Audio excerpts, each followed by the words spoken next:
panahon, pero konti na lang ngayon, pag tumugtog ang kampana ng alas 6, alas 12, at alas 6 ng hapon, ang tawag nila doon, Angelus. Dahil ginugunita ang pagpapakita ng Anghel Gabriel kay Birhen Maria para siya maging ina ni Jesus. Angelus. At ngayon, hindi man alas 6, alas 12, at ang oras natin, Angelus ito na tinatawag natin yung mga anghel na samahan tayo magpasalamat sa Diyos sa lahat ng mga biyayang tinanggap natin. Salamat, wala tayong foreign guest. Kaya pwede tayong mag-Tagalog. Diba? Sayang. Kaya naman, sisindihan natin ang kandila. Pag sinindihan natin ang kandila, ibig sabihin lahat ng gagawin natin dito ay offering natin. Pinapahayag natin na kailangan natin ng liwanag. Ang mga bata ang tawag nila, children of the light sila. Anak sila ng liwanag, hindi sila anak ng dilim. Kaya pag sinindihan po natin ang kandila, pinapahayag natin na kailangan natin ng liwanag at si Kristo ang ating liwanag.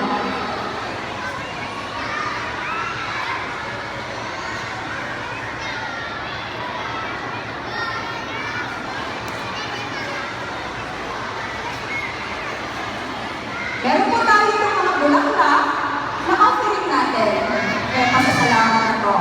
At dito sa kanila, ay meron tayong crystal cup para saluhin lahat ng blessings natin. Kaya hindi yung offering natin ng mga blessings na pinagdadasal pa natin. Para sa Angel Classes School, ang ipinagdadasal natin ay mag-pay full ang ating school building and property. Sabi mo nga, sa birthday ko ngayon, hindi ko pa pinakantahan. Happy birthday mo na sa akin. Happy birthday to Teacher Classic. Angel. Happy birthday to you. To me. Happy birthday. Happy birthday. Happy birthday to me.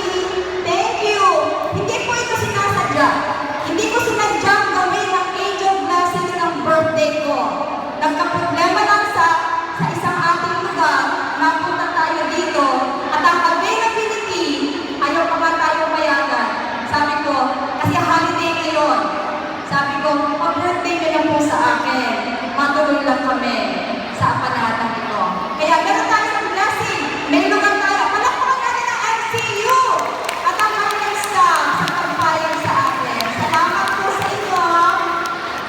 At ang birthday wish ko, meron tayong 6 million pesos para sa second wave ng ating pagbabayad ng school. Palakpakan naman kayo dyan para bumaga ang special blessings kayo. Okay. Thank you, thank you. Kaya ito ang pinagdadasal natin. Masyadong yung mga special intentions. Tumayo na tayo lahat ngayon para sa ating pambansang awit. Pero bago natin awitin ang ating pambansang awit, yung mga parents hindi sila nag-leave ngayon kasi holiday. Salamat sa February 25, isang araw na napakahalaga sa ating kasaysayan.